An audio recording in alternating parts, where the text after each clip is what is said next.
Bonjour, mon nom est Valérie Laroche et je suis comédienne. Dans le cadre du projet, nous sommes sans public, mais nous ne sommes pas sans réplique.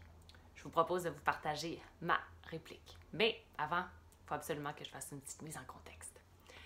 Donc, cette réplique se trouve dans la pièce La femme juive, qui, elle, est une courte pièce qui se retrouve dans Grand-peur et misère du Troisième Reich de Bertolt Brecht. Le tout débute sur l'intérieur d'une maison où on voit une jeune femme de plus ou moins 35 ans qui est en train de faire ses bagages, est en train de trier ce qu'elle va emporter. Puis à un moment donné, elle prend une chaise qu'elle installe au centre de la pièce et elle se met à parler à la personne qui, on imagine, éventuellement se retrouvera assise sur cette chaise. Et cette personne-là, c'est son mari. Il est allemand et elle est juive. Donc, elle est en train de répéter le discours qu'elle va lui tenir, qui va en fait lui annoncer qu'elle le quitte avant de lui faire trop de tort. Donc au départ, sa répétition de monologue en fait, elle essaie de garder la tête très froide, elle essaie de faire ça avec beaucoup de rationalité, mais éventuellement l'émotion va devenir très très forte et ça va complètement la submerger et elle va se mettre à dire des choses très très dures. Elles vont entre autres l'accuser d'avoir changé lui-même. Elle va lui remettre en face certaines choses qu'il a dites qui montrent bien les dégâts de cette pensée totalitaire. Visiblement, son mari est en train tranquillement de développer un antisémitisme et donc directement dirigé vers sa femme. À d'autres moments, elle va questionner le pourquoi et le comment de cette situation qui la place dans une position de paria. Bertolt Brecht écrit à cause la forme d'un nez et d'une couleur de cheveux.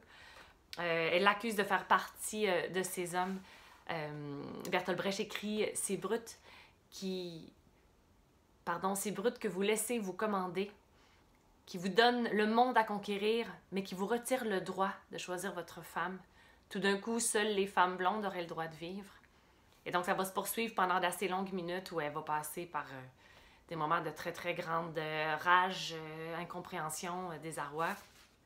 Et vers la fin de son monologue, et donc toujours dans sa répétition, son mari n'est toujours pas rentré, elle va dire « Et ne me dis pas que tu m'enverras de l'argent.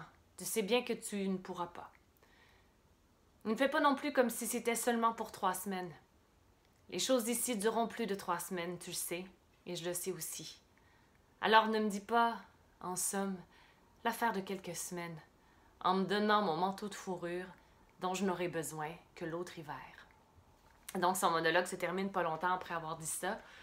Le mari entre dans la maison, voit les bagages à l'entrée et il va seulement lui dire « Tu pars ?» et elle va simplement répondre « Quelques semaines à la campagne. » Et là-dessus, il va lui dire, en somme, l'affaire de quelques semaines en lui tendant son manteau de fourrure.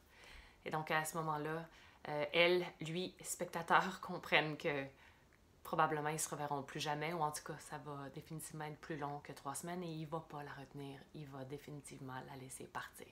Et donc, cette fameuse réplique, j'ai pas eu à la dire, mais j'ai eu à la recevoir par mon super partenaire du moment qui était Christian Michaud. Et elle me rentrait dedans de façon très intense à toutes les fois. J'ai joué ça en première année du conservatoire, j'étais dirigée par Paul Savard. Et ça a été très intense parce que je pense que c'était la première fois où j'avais l'impression de disparaître complètement derrière cette femme et ce qu'elle était en train de vivre, qui était tellement plus grand que moi. J'ai eu l'impression de me faire aussi la porteuse d'une parole qui était tellement importante.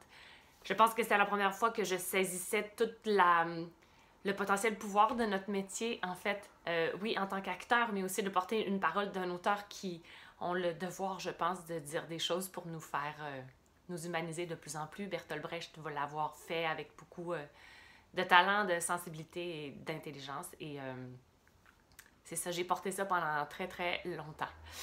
Alors, voilà, merci beaucoup d'avoir pris quelques minutes pour entendre ça. Au grand plaisir de partager notre art vivant en chair et en os, tout le monde ensemble. Bon printemps!